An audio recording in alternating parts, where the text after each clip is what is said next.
Hai, saya Anggita Sari. Di sini saya akan menjelaskan materi tentang materi manajemen lintas budaya yang akan menjelaskan studi kasus diantaranya yaitu negosiasi lintas budaya. Dari materi tersebut, studi kasus yaitu pentingnya memahami perbedaan antara negara tersebut dalam melakukan negosiasi, seperti negara Eropa dan Amerika.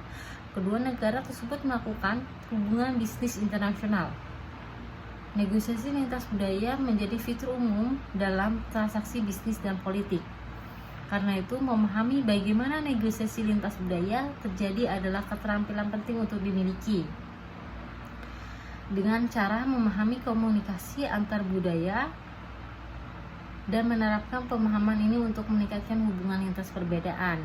Dan sangat pentingnya negosiasi dalam sebuah antar negara dalam hubungan bisnis internasional. Dan yang kedua, materi yang kedua yaitu studi kasus kurangnya motivasi bagi karyawan yang mengakibatkan standar kinerjanya turun, mengakibatkan ketidakhadiran meningkat, dan hal itu berakibat kepada pekerjaannya. Dan bagi seorang pemimpin atau manajer, perlunya memberikan motivasi bagi karyawannya. Bagi orang dengan cara mengenali stafnya, membangun mereka mencapai kesuksesan, memberikan hadiah atau apresiasi dalam bentuk hal apapun. Dengan memberikan apresiasi itu lebih menghargai atau memberikan apresiasi atas pekerjaan yang telah mereka berikan untuk memberikan keuntungan bagi perusahaan tersebut. Dan materi yang selanjutnya yaitu ketika dalam sebuah organisasi atau kelompok memiliki perbedaan atau persamaan dan lebih mendominasi perbedaan tersebut, maka dari hal itu perlunya membantu anggota kelompok ras yang berbeda dengan budaya, belajar tentang mengakui, menghormati persamaan perbedaan aset di dalam organisasi atau kelompok tersebut. Dan selanjutnya adalah materi studi kasus tentang adanya strategi dan kegiatan untuk mengurangi prasangka ras dan rasisme. Setiap peserta upaya atau bersikap sopan, hormat, empati terhadap satu sama lain, memahami bahwa mengatasi masalah bersama mereka semua harus bekerja sama. Namun mereka belum dapat melibatkan perwakilan dari anggota berkulit hitam di komunitas mereka untuk membantu memahami mengapa Black Flow secara tradisional ditinggalkan. Betapa pentingnya untuk terus menemukan cara untuk melibatkan mereka.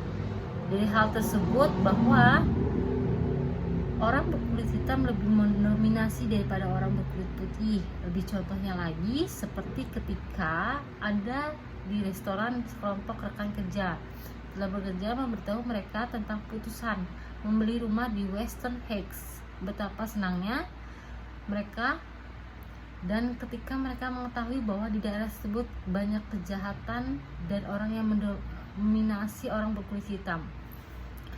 Dan dari hal tersebut mereka berpikir lagi tentang untuk tidak pergi ke daerah tersebut. Karena apa? Mereka lebih mempercayai orang yang berkulit putih dan mereka lebih mendominasi, lebih senang jika di situ orang berkulit putih.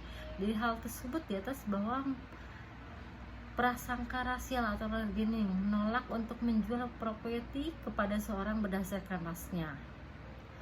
Dari tindakan rasisme prasangka yang dilembagakan, pentingnya memahami perbedaan antara prasangka rasial dan rasisme karena mereka dipengaruhi secara berbeda oleh isu-isu yang berkaitan dengan kekuasaan.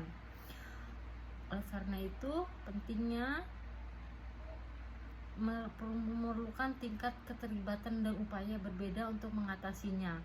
Ada banyak bentuk prasangka dan penindasan, tidak hanya berdasarkan ras, tapi berdasarkan jenis kelamin, kelas, dan orientasi seksual.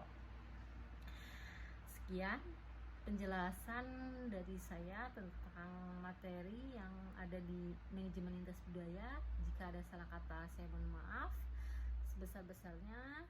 Dan sekian, dan terima kasih atas penjelasan yang saya berikan.